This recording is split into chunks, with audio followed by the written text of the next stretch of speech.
Hey, what's up? Today I just wanted to talk a little bit about the Bleacher Report, top 15 or top 100. Um, and I know it came out 2 weeks ago, but I really wanted to touch on the hypocrisy and the bias in the media towards analytics, numbers, and resumes, and looking at nothing else. And so today I just wanted to go over a little bit about this list and, break it down a little bit and give my points on, why it's wrong. And we all know the biggest reason and why I'm even making this video. For months, I've heard nonstop slander about Kobe Bryant. And to me, it's ridiculous. I mean, this man has carried the NBA for the last, since the 2000s, all the way into the early 2010s. And then not only that, what he did after basketball, with his daughter influencing everybody around the world, to even want to pick up a ball, not even basketball, to even want to go through life, put your shoes on, get to work, and do the best job you can. Because, that's what he did.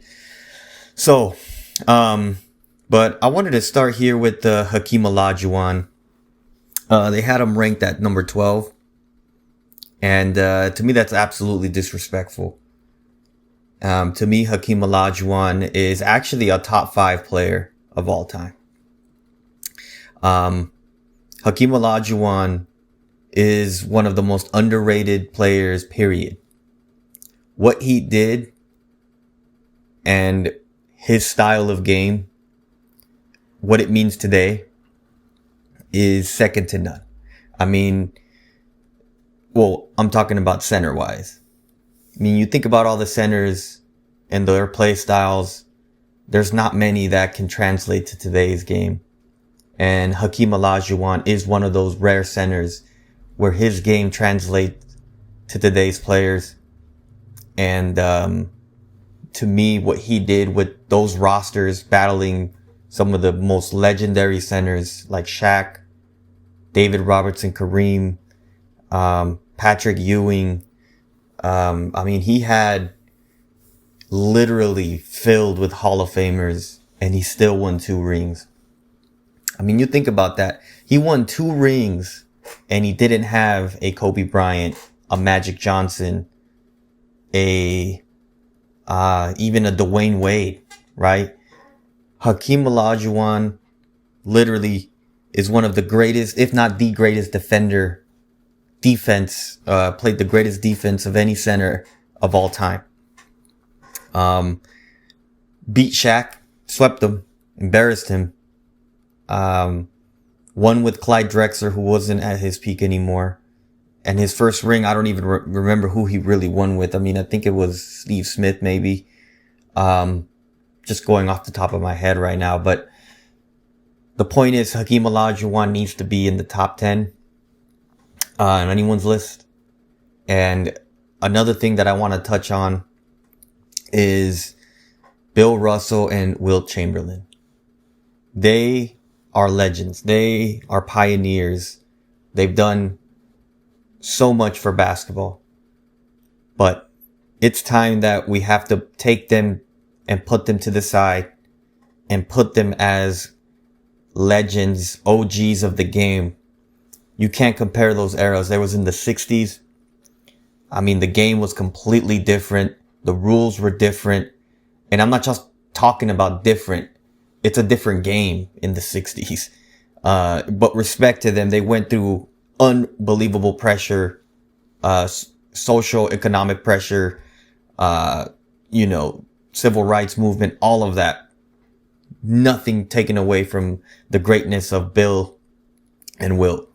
But if we take those two out, the list looks a little bit more modern. And, it's 2025. We have to really put it in perspective how long ago that was. It was a completely different time. And then even Kareem's an anomaly. He was able to get through and still be elite in the 80s. So in saying that, Kareem to me does deserve to be on the list because a lot of his elite years were in the 80s too. Not all of them, but enough. And so, to me, really, it's Hakeem that needs to be on the list. I'm not mad that Curry made it. I'm just mad that he was above Kobe Bryant. And I wanted to get into that next because they ranked him at 11. And to me, that is inexcusable.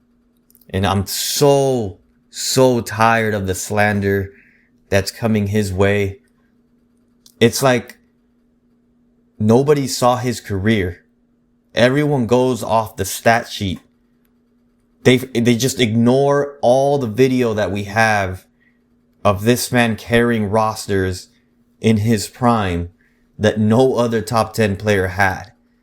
Maybe LeBron, but even LeBron didn't have to play with Smush Parker, Kwame Brown, Chris Min, Brian Cook, any of these guys, Luke Walton, in their absolute prime. LeBron was not in his prime during those years.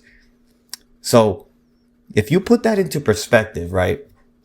Let's go over Kareem because many people do not understand that Kareem in the 70s, right? In the 70s won 5 MVPs, but also had many playoff failures. I mean, in the 70s, he was seen as a playoff choker if it wasn't for Magic Johnson that saved him. Yeah, you can look at numbers and point to, okay, he performed, but it wasn't always the best. If he was the best, if he was top 3, right? The greatest ever.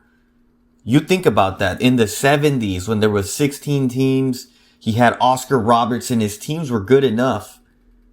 He didn't get it done. He got it done one time. And he won 2 finals MVPs, same as Kobe Bryant. Same as the Mamba. 2 finals MVPs for Kobe. And so to me, if you're Kareem, you're winning 5 MVPs, but you have 1 ring and you're struggling to get your team to the playoffs. Why do you get to be top 3 when Magic Johnson came in as a rookie and stole your finals MVP, essentially saving your legacy? That reminds me of what Kobe did to Shaq as well. Shaq also above Kobe, who was notorious for losing and choke and not being able to close series. Kareem did get 1, but Shaq didn't get any prior to Kobe getting past, the teenage years, growing as quick as he can. And Kobe became elite at 21. So if we put that into context, Kobe came in as an 18-year-old. He had to shoot free throws. He had to take big shots in the playoffs. Yeah, there were air balls, but he did all right. It wasn't the best, but I do believe Kobe, was put in an unfair situation. Jordan, Kareem, no top 10 player, LeBron, had to come in as an 18-year-old and take playoff pressure winning shots. If you think about that, no other player had to come in and essentially take shots when you're not ready and count towards your stats. So Kobe early years, he had to endure a lot to even get playing time. Del Harris was benching him. He was old school. He didn't want Kobe to play in order for the vets, to have a better record. But really, that was not better for the team. It was in an era where, people didn't believe in high school kids. But what happened was, the people above Kobe all had, the keys given to them. And I know Curry had his injury issues. He has a similar story as Kobe, which I both think they're top 10 players, by the way. But in essence, the people ahead of Kobe had tremendous help. I already went over Shaq, Kareem, had Magic, even Magic Johnson ahead of Kobe. I just don't agree with. Magic Johnson also had his entire career with the Hall of Fame, a top 5 big men in Kareem, top 6. It's just ridiculous, man. I just don't think the fairness that they give Kobe. To me, he's a top 2-3 player of all time. Kobe Bryant is a top 2 to 3 player of all time. And, my video's coming soon on that. Still working on it. If Bleacher Report, they got me out of my comfort zone here to finally start creating videos and get my voice out here. Enough is enough. I mean, we've heard literally nonstop from Dwayne Wade saying Pau Gasol should have won MVP. T-Mac saying replace me. You don't think I could win? Shaq chiming in, hey, I could win 3 with T-Mac, 6 with Curry, which is absolutely insanity. I'm going to touch on all of that. But this is just a quick video off the top of my head to really go over the insanity that's been going around, the discussions on on Kobe Bryant and the list that came out about 2 weeks ago. I wanted to touch base. He's 11th. Don't agree with that. That is absolutely insanity. Curry's I would agree he's a top 10 player. Again, we take out Bill and Wilt. They're on the side, not disrespecting them, but they are a different time. My list is completely different. So, I'm going to go over, all of them, and again, the Wilt Chamberlain, real quick. This guy's a amazing legend. I already touched on him. Larry Bird, with him being ahead of Kobe, I don't agree with. He's a short career, a short prime, although he did have the 3 MVPs in a row. His defense is nowhere near Kobe's. His prime is nowhere near as long. I think he only had like an 7 to 6 year really elite prime. Kobe had 13, 14 years in this league, putting you at top 3 to 5 minimum. And 13 years of being a top 3 player. And so, Tim Duncan can't say that. Tim Duncan's another guy that I want to go over as well. I think he's a top 5 player though. Tim Duncan is underrated. Many people, he's very, some would say boring. But I don't think he's boring. I think Tim Duncan is one of the most underrated players of all time. I mean, yeah, he had Manu and Tony his entire career, which that's why I put him under Kobe Bryant. But I think he's a top 5 player. I think and this is my hot take, I think he's better than Kareem. I think what he achieved, his 5 championships, his playoff legacy, the difficulty in getting those rings.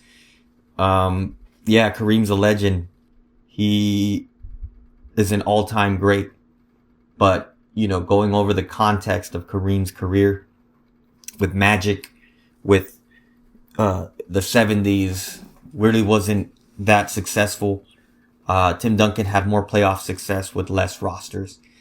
That's undeniable. And the defense is probably better than Duncan. Yeah, he wasn't as good offensively, but I think he was, he was literally underrated as an offensive player, Tim Duncan in his prime.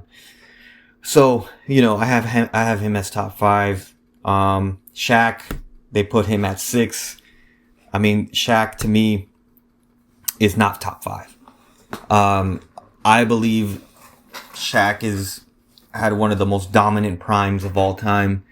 But, for him to win, he needed a Kobe, he needed a D Wade. And, to me that really is, underrated for Shaq. He wasn't winning before an elite guard. Hakeem did. Hakeem beat him. Hakeem's better defensively. Hakeem has more skill. Hakeem is a better mid-range shooter. Shaq achieved what he achieved next to one of the greatest guards of all time. the second greatest. We moved to I already spoke on Magic as well, Kareem, and LeBron. He's the last guy here, which if you have LeBron above Kobe, I'm not mad at it. But to sit here and act like LeBron is on a different planet than Kobe Bryant, like 2-11, is absolutely asinine. In my opinion, I believe Kobe Bryant is greater than LeBron James. You can fight me for it. You can send me DMs. You can, tell your mama about it. Kobe Bryant, his 5 championships, the route that he took to get those 5, completed a 3-peat, completed a 2-peat, went to the finals with Gasol mid-season after getting traded for Kwame Brown. He had Kwame Brown and went to the finals in a year. Not the whole year, right? I'm not going to sit here and say Kwame wasn't there, but he was there for half the year, and Kobe took that team to the finals against one of the toughest and took over the Western Conference literally by himself. He had role players around him. Fisher, Odom, Gasol. Gasol's amazing, but he was 0-12 in the playoffs before Kobe. Gasol was a one-time All-Star. Gasol was 18-8 maybe, 18-9. Gasol, yes, some would say he's underrated, but he was like Chris Bosh. Chris Bosh had the similar trajectory that Pau Gasol did. And what LeBron did after the multiple failures in Cleveland, yes, he didn't have the best teams, but he had good enough teams. 2 for 18 with 10 turnovers in game 1. To me, that's insanity. That's insanity. And they could have won that series if LeBron was better. They could have won some games if LeBron was better in the 2007 finals. Shot 35%, looked completely lost. Didn't have any shooting. It was so inconsistent from the outside. He got exposed many times. And so, I'm going to go over all of that in the next video. But, I have Kobe over LeBron. Simply because LeBron was, for a while, I thought he was going to surpass Kobe and MJ when he won his 4th championship. But ever since he did, he's been great. But he hasn't done enough to surpass them. I just think that LeBron is amazing. A legend, top 3 for me. But Kobe was better defensively. He was better. Some would say LeBron can switch. He can guard multiple positions. Well, why didn't he guard Dwight Howard in 2009? So I don't buy into LeBron can guard every position. That's not true. But we have seen Kobe guard LeBron, and what other guards can say they've guarded a prime LeBron? Not many. We saw videos of him guarding Dwayne Wade. Full court. We've never seen that on anybody else. So, Kobe's defense is absolutely where it should be. 12-time defense, all defense, 9 times first. So he's better defensively than LeBron. He's a better shooter from outside the paint. Kobe shot 38% from 3 on more volume than LeBron did in 2013, where he shot 40%. So both are capable 3-point shooters. I'll give it to LeBron. He has adapted better from the 3. LeBron is a slightly better rebounder, a slightly better passer. But when it comes down to being clutch, 7 game winners for Kobe in 2010, more game winners overall. Yeah, LeBron has game winners in the playoffs, but I feel like a lot of those game winners, they were tied. But LeBron also has folded more in the playoffs. He's looked shaky in the last few minutes early on in Cleveland. Even in Miami, when he had the supporting a top 3 roster around him, of all, almost of all time. You think he had Dwayne Wade was a top 3 player in 2010. Chris Bosh was a top 10 player in 2010. LeBron was an MVP back-to-back player in 2010. They all were on the same team, where the league hadn't even, we've never seen that before. So, for him to leave and then do what he did again in Cleveland, in Miami, it's just inexcusable to me, So yeah, I'm going to keep that short. I think Kobe just has done a lot more with less. And yeah, people would say, oh, he had Shaq. Well, I mean, Shaq had Kobe too. They both get credit for those runs, because Kobe at 21 also saved Shaq's ass, basically.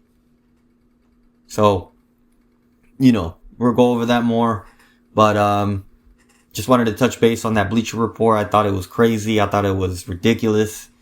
And I'm going to continue to be talking and producing more videos for you guys. But this is just one of them. This was a freestyle, literally off the top of my head. But yeah, we'll get more out in the future. Appreciate you guys.